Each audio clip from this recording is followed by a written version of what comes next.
우리 함께 하나님의 말씀 같이 봉독하도록 하겠습니다. 사도행전 13장 32절에서 52절까지의 말씀입니다. 우리 서로를 향해서 예수님 때문에 행복하십시오라고 인사하도록 하겠습니다. 예수님 때문에 행복하세요. 예수님 때문에 행복하시기 바랍니다. 아멘. 복음은 맨 처음 누구에게 주어졌을까요? 유대인들에게 먼저 주어졌습니다. 복음이 신약에만 있는 것이 아니라 구약에도 똑같이 들어가 있거든요. 그래서 맨 처음에는 유대인들에게 먼저 복음이 전해지게 되고요, 그 다음에 유대를 넘어서 사마리아를 넘어서 그리고 로마를 넘어서 이젠 땅끝까지 모든 민족에게 전해져야 하는 것이 복음이었다라는 것입니다. 죄와 사망의 어둠으로 덮여있던 이방 민족들 모두를 복음의 빛으로 환하게 비춰줘서 구원의 길로 인도하는 것, 그게 바로 복음이었습니다. 그래서 지금도 땅끝까지 복음이 전파되어서 수많은 사람들이, 죄 가운데 어둠 가운데 있는 사람들이 구원의 길로 나아가고 있는 거죠. 이 복음을 위해서 하나님께서 특별한 사람들을 세우셔요. 특별한 사람들이라고 해서 믿는 사람들 중에 몇 사람을 뽑는 것이 아닙니다. 성경에는 대표적인 사람들이 나와 있지만 사실은 모든 사람이 하나님이 선택한 특별한 복음의 사람이라고 할 수가 있는 거죠. 그런 사람들을 오늘 말씀은 뭐라고 부르냐면 이방의 빛이다 라고 그렇게 부릅니다. 저와 우리가 사도 바울처럼 복음의 빛으로 부름받은 존재다라는 말을 하고 있는 겁니다. 성도는 복음의 빛으로서 내가 세워진 그 자리에서 내가 갖고 있는 복음으로 빛을 발함으로 말미암아 그 누군가가 예수 앞에 돌아오게 만드는 복된 인생이 저와 우리라는 사실을 기억하시며 복음의 빛으로 사시기를 바라겠습니다. 아멘. 32절부터 41절까지의 말씀을 같이 보겠습니다. 첫 번째요, 바울이 복음을 전하죠. 바울이 구약 성경을 인용하여 확증하려고 했던 것이 무엇일까요? 하나님이 예수를 일으키사 조상들에게 주신 약속을 이루셨다. 바울이 처음에 예수를 만나기 전에는 구약이 예수님을 향한 건지 몰랐어요.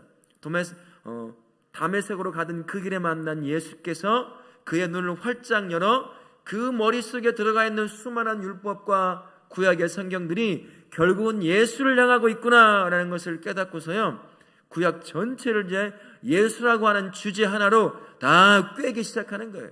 그래서 줄줄줄줄줄. 그런데 사도 바울만이 아니더라고요. 스데반 집사님도 죽기 전에, 돌에 맞아 죽기 전에 그 구약부터 해서 창세기부터 해가지고요, 전체를 예수라고 하는 주제 하나로 꿰서 자기를 죽이려고 신문하고 있는 사람들 앞에서 복음을 전하는 걸 들을 수가 있어요. 성령이 임하시면 복음이 어떻게 시작됐고 어떻게 진행되는지를 정확하게 알게 만듭니다. 스데반 집사 같은 경우는 사도 바울처럼 율법을 배운 사람이 아니에요. 구약성경을 배운 사람이 아니라는 말입니다. 성령이 탁 임하니까 지식으로 남아있던 그 성경이 예수를 향하는 것으로 살아있는 지식이 되어지는 것이죠. 바울이 지금 그 이야기를 하고 있는 겁니다. 두 번째로 바울의 가르침에 따르면 사람은 어떻게 의롭게 될 수 있다고 했죠? 같이 읽습니다. 예수님을 힘입어 의롭다 하심을 얻었다. 예수를 힘입어 율법을 쫓아 사는 것이 아니라 예수를 믿음으로 말미암아 죄사함을 받아 의롭다라고 여기게 되었다라고 얘기합니다. 세 번째로 복음을 멸시하는 자들이 명심해야 할 예언의 말씀은 무엇이었습니까? 같이 읽습니다. 복음을 듣고도 믿지 않고 멸시하는 자는 멸망할 것이다. 듣고도 믿지 않는 자는 멸망한다라는 것입니다. 듣고도 믿지 않으면 머릿속으로 이해한다고 되는 것이 아니라 믿음을 갖고 믿어야 한다라고 정확하게 말씀하고 있습니다. 우리 모두는 복음을 받았죠. 사도 바울처럼 복음을 받고 품고 살아갑니다. 그래서 이제는 모든 자리에서 복음을 전하는 자라는 사실을 기억해야 돼요. 우리는 이방인의 빛, 다른 말로 하면 복음의 빛으로 부름받은 존재임을 믿으시고 세워진 그 자리에서 복음으로 빛을 발하여 그 누군가를 구원의 길로 인도하는 복된 성도님 되실 수 있기를 바라겠습니다. 아멘. 사도는 복음을 전할 때요, 구약 성경을 딱 보고선 구약에 예수가 있다는 것을 압니다. 그리고 구약의 예수가 바로 그리스도시요 하나님의 아들이라는 사실을 정확하게 알고 그것을 가지고 복음을 전하기 시작해요. 성도도 그래야 됩니다. 그냥 무작정 전한 것이 아니라, 그래서 하나님이 바울을 선택한 이유 중에 하나가 바로 그게 있어요. 유대인들에게 머릿속에 들어가 있던 율법과 그 구약이라고 하는 것이 예수 그리스도에 대한 예언이라는 사실을 그를 통해 입을 통해 증거하게 하기 위함이기도 했던 겁니다. 사도 바울이 그렇게 준비가 되어서 복음을 전해요. 그것처럼 우리 또한 복음을 전할 때 그렇게 말씀으로 잘 무장되어 전할 수 있어야 된다라는 겁니다. 지금은 이단이요, 대놓고 싸워요. 대놓고요. 여기 건지산만 가도 그런다고 하더라고요. 옆에는 원불교, 가운데는 기독교, 이 한쪽에는 신천지, 난리가 아니래요. 이 한 곳에서 서로 막 경쟁하듯이 그런다는 거죠. 복음이요, 그렇게 힘이 없는 것처럼 보여지는 시대가 돼버리고 말았어요. 우상이나 이단들이 그렇게 득실되고 있다는 거죠. 이럴 때일수록 복음을, 말씀을 기초해서 잘 깨닫고 있어야 되는 것입니다. 그래야 사도 바울처럼 그렇게 복음을 전할 수가 있게 되는 거죠. 복음의 증인의 삶을 가장 먼저 복음에 대한 확신에서 시작이 돼야 돼요. 내가 복음을 품고 있는데 그 복음에 확신이 없어요. 능력이 있다는 것, 나를 변화시킨다는 것, 사람을 구원해낸다는 사실에 대한 확신이 없으면 여러분, 상황에 따라서 수시로 흔들려요. 숨깁니다. 도망칩니다. 대적하지 못해요. 그래서 복음의 증인의 삶을 사는 첫 번째 그 기초가 무엇이냐? 내가 품고 있는 복음에 대한 확신이 있어야 한다라는 사실입니다. 여러분, 복음에 대한 확신이 있으십니까? 그것이 나를 구원의 길로 인도했다고 확신하십니까? 그것이 누군가에게 들어가면 나를 변화시켜 구원의 길로 인도했던 것처럼 그 복음이 그 누군가에게 들어가면 그도 변화시켜 구원의 길로 인도할 확신이 있습니까? 아멘. 확신이 있어야 돼요. 그 확신 다음에 무엇이 있어야 되냐면 그 복음을 내가 풍성히 누리는 삶이 돼야 돼요. 맛을 본 자가 맛을 알고 그것을 이야기하는 것처럼 복음의 능력을 경험하지 않고 어떻게 복음을 전할 수가 있겠습니까? 복음의 능력을 매일같이 풍성하게 스스로 경험하면 내가 가지고 있는 복음에 대한 확신이 내 안에 복음을 전하지 않고는 살 수 없는 그 갈망함을 줘요. 이 안에 뜨거움을 준다는 것입니다.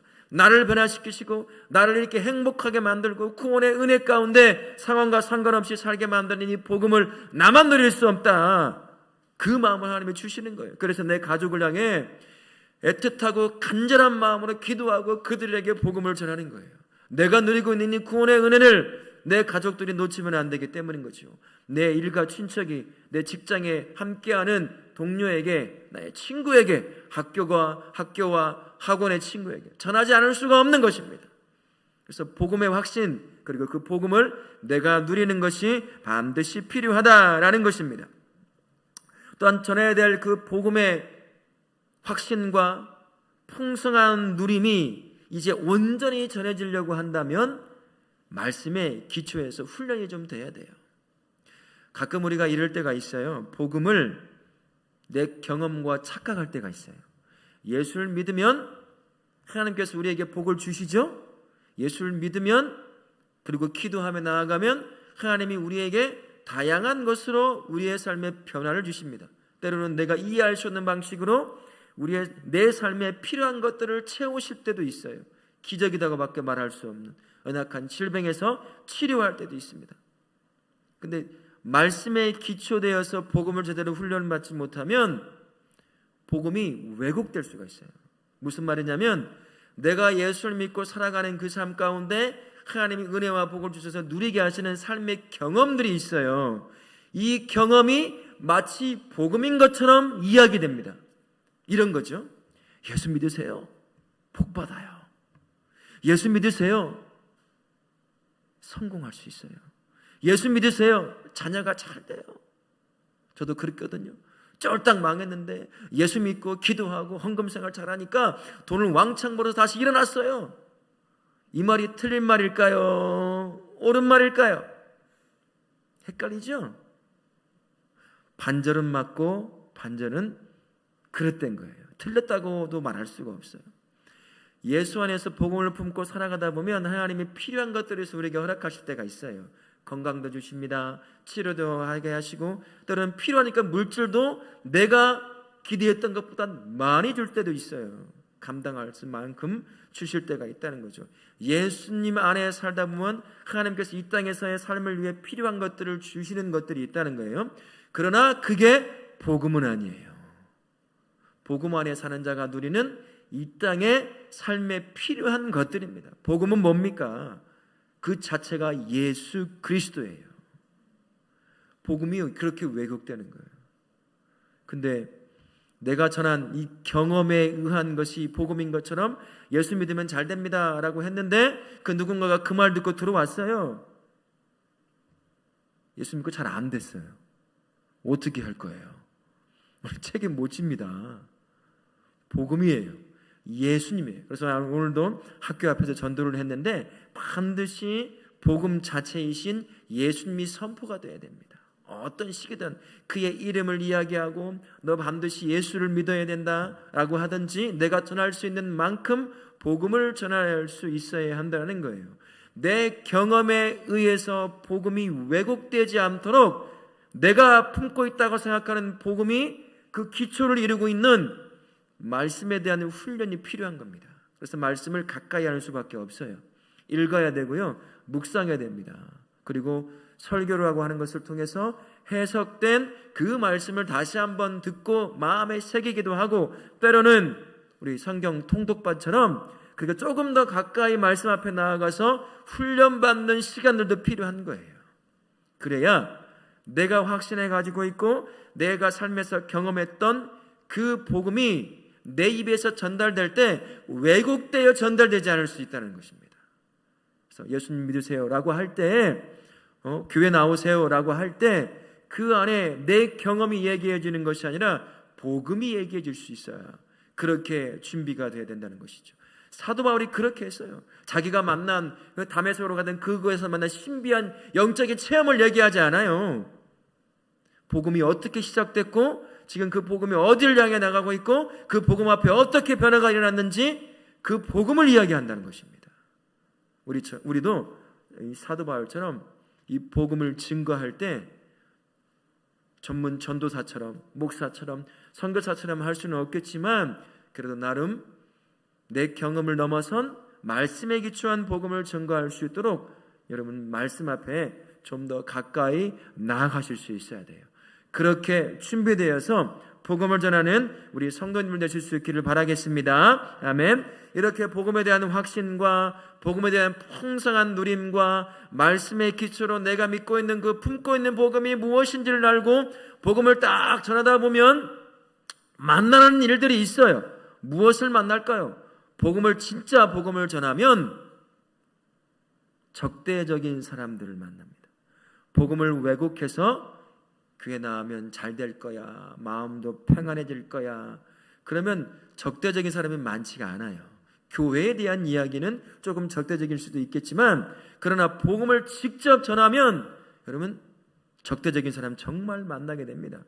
성경에도 적대적인 것이 예언이 되어 있어요. 복음이 선포되면 어떻게 할 거라는 것도 예언이 되어 있을 만큼 복음 앞에 사람들은 항상 적대적일 수밖에 없는 것입니다. 왜 그럴까요? 복음은 사람의 숨겨져 있는 것들을 들추어내게 돼 있어요. 복음을 통해 예수를 만나고자 하는 사람들을 반드시 거쳐가야 할 하나의 단계라면 단계라고 할 수 있는 것이 있죠. 복음 앞에 딱 세워지면 내 안에 숨겨진 뭐가 드러나기 시작할까요? 죄와 악이 드러납니다. 복음 앞에 죄와 악을 언급하지 않고는 절대로 복음을 품을 수가 없고 복음이 주는 구원의 은혜를 누릴 수가 없어요. 이 숨겨져 있는 죄와 악이 드러나니까 사람들이 듣기가 싫은 거예요. 간 사람 당신 죄인이에요. 회개해야 합니다. 라고 얘기해 보세요. 누가 그 소리를 좋게 듣겠습니까? 심지어요, 목사인 저도 이 안에서 설교를 하면서도 이 회개에 대한 이야기를 하기가 부담스러운 사람들 실제로 있어요. 이 소리를 듣고 교회를 안 나오면 어떻게 하나? 뭐 이런.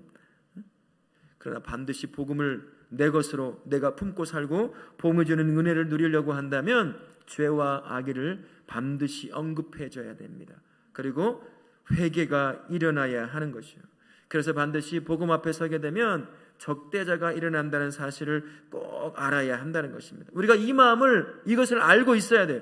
그래야 내가 복음을 전하다가 만나는 이런 사람들, 여러분 내가 좋은 일을 하잖아요. 사실은 그죠? 복음을 전하는 게 여러분 다른 사람을 괴롭히려고 하는 건 아니잖아요. 엉뚱한 길, 죽음의 길, 멸망의 길로 이끌어가려고 하는 게 아니잖아요. 그런 의도를 갖고 복음을 전하는데 그 누군가가 멸시하고 막 민망할 정도로 사람을 대하면 정말 속상할 때가 많아요. 아니, 내가 뭐 죽으라고 주는 것도 아니고 예수 안에서 구원의 은혜를 누리게 하려고 이렇게 전해주는데 왜 그럴까 실망해요. 그래서 전도하고 싶지 않은 마음이 생길 수도 있어요. 성경에 나와 예언된 대로 복음 앞에 세워지는 모든 사람, 대부분의 사람들은 다 적대적으로 대하게 되어 있다. 그걸 미리 알아야 한다는 거죠. 수많은 2000년의 기독교 역사 동안에 복음이 선포되는 곳에서 이야 좋습니다, 내가 환영합니다, 복음이 내가 기다렸던 겁니다 라고 받았던 사람 별로 없어요. 거의 없습니다. 항상 적대적이었어요. 죽이려고 했습니다. 핍박을 하게 되었다는 것이죠. 지금도 세계 곳곳에서 복음이 선포되면 적대적으로 대하고 있는 겁니다. 이것을 마음에 이미 준비해 놓아야 한다는 것입니다. 상황은 안 변해요. 진짜 복음을 전하면 반드시 적대적인 사람을 만나게 되어 있어요. 변화가 되지 않아요. 상황과 그 사람은. 누가 변하게 되어야 돼요? 내가, 복음을 품고 있는 내가 복음 앞에 세워진 세상이 어떻게 할지를 마음의 준비로 변화를 시켜놓는 거죠. 그래야 복음을 전하다가 당하는 여러 아픔과 핍박과 고통을 견뎌낼 수가 있어요. 아, 복음의 제서는 구원의 길을 사단이 가지 못하게 만들려고 저렇게 복음 앞에 적대적으로 세워지는구나. 죄가 드러나니 피하려고 하는구나. 그렇게 깨달으면서 실망하지 않게 되는 것입니다.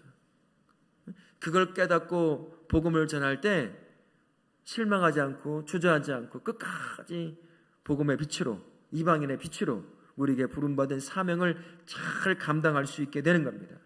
히브리서 12장 1절에 이렇게 말씀해요. 같이 한번 읽어보겠습니다. 히브리서 12장 1절 말씀 시작. 이러므로 우리에게 구름같이 둘러싼 허다한 증인들이 있으니 모든 무거운 것과 얽매이기 쉬운 죄를 벗어버리고 인내로써 우리 앞에 강한 경주를 하며. 수많은 믿음의 선진들이요 이미 복음을 품고 살다가 다양한 적대 세력에 때로는 순교로, 때로는 핍박과 박해로 그렇게 생을 마감한 사람들이 우리 앞에 셀 수 없이 많이 있었어요.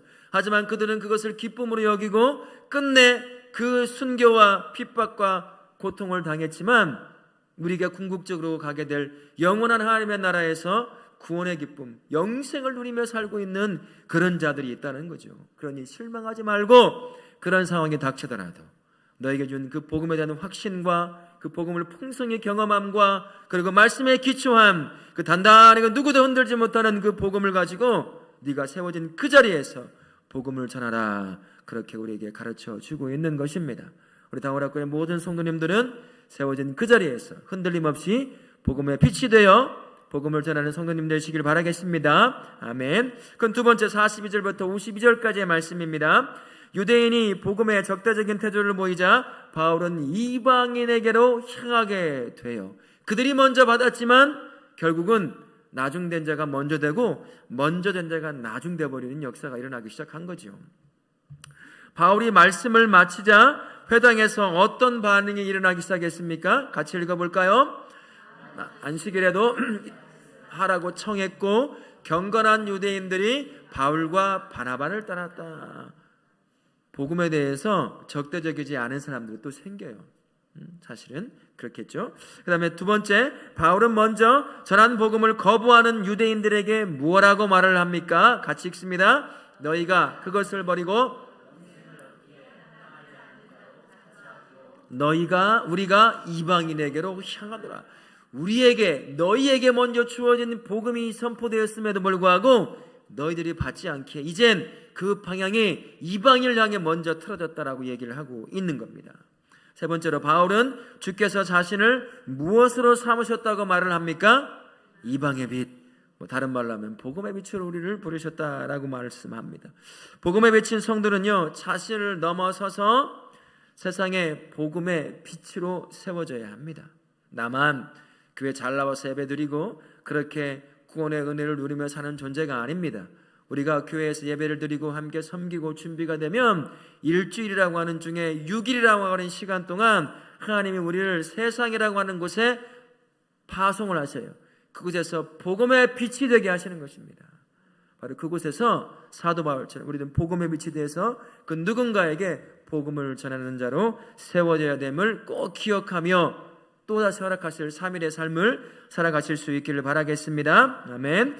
예수님은 이방을 비추는 빛으로 이 땅에 오셨어요. 사도 바울도 마찬가지로 이방의 빛으로 복음을 증거하는 자로 세워졌습니다. 우리도 똑같아요.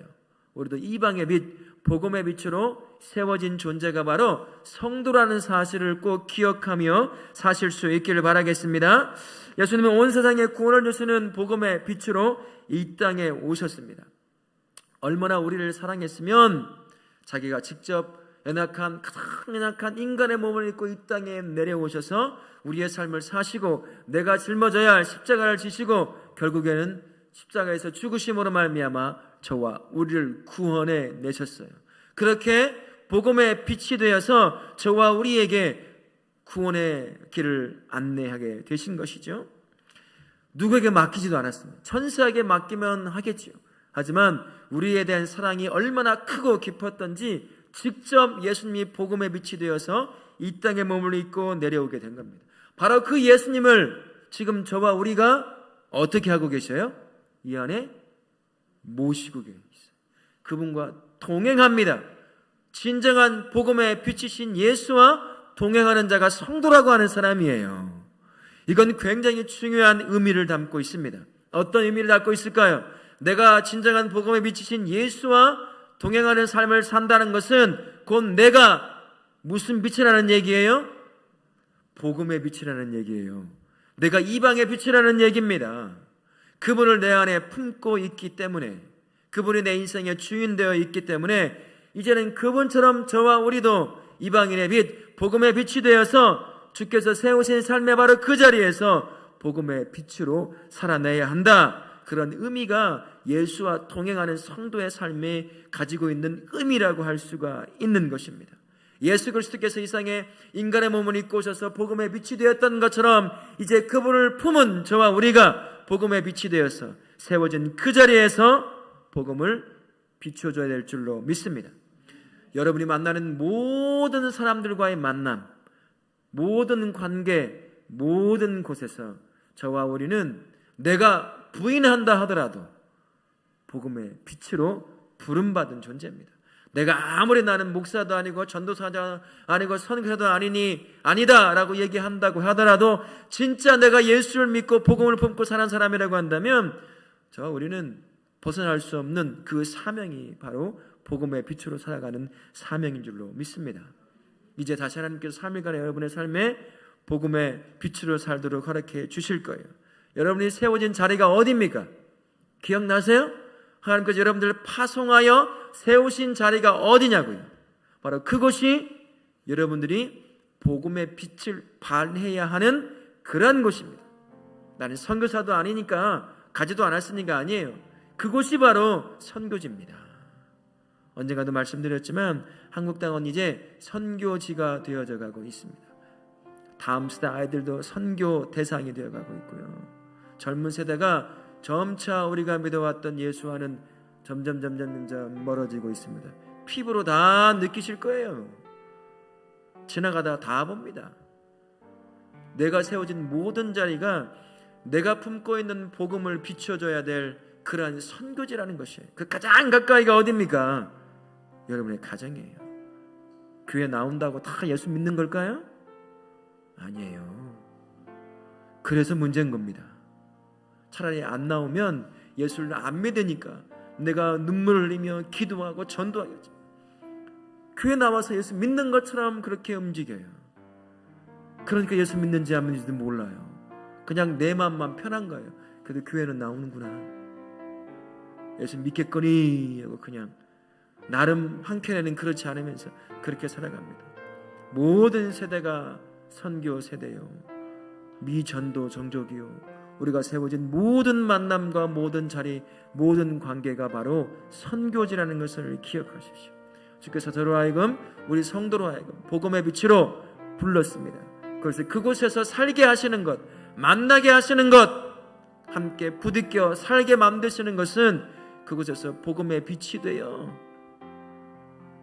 네가 누리고 있는 그 구원의 은혜를 흘려보냄으로 말미암아 그도 예수 안에서 구원의 은혜를 누리게 하라.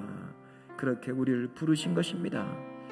다시 하나님께서 목요일부터 토요일의 삶을 허락하실 거예요. 여러분의 삶의 현장에서 살아가도록. 어떻게 살아가도록 허락하실까요?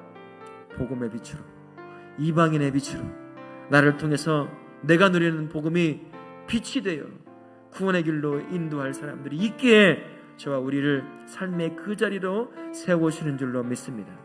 남은 3일간 복음의 빛으로 여러분의 사명을 다하는 복된 인생, 하나님이 정말 기뻐하는 그 사명자로 사실 수 있기를 예수님의 이름으로 축원합니다. 아멘.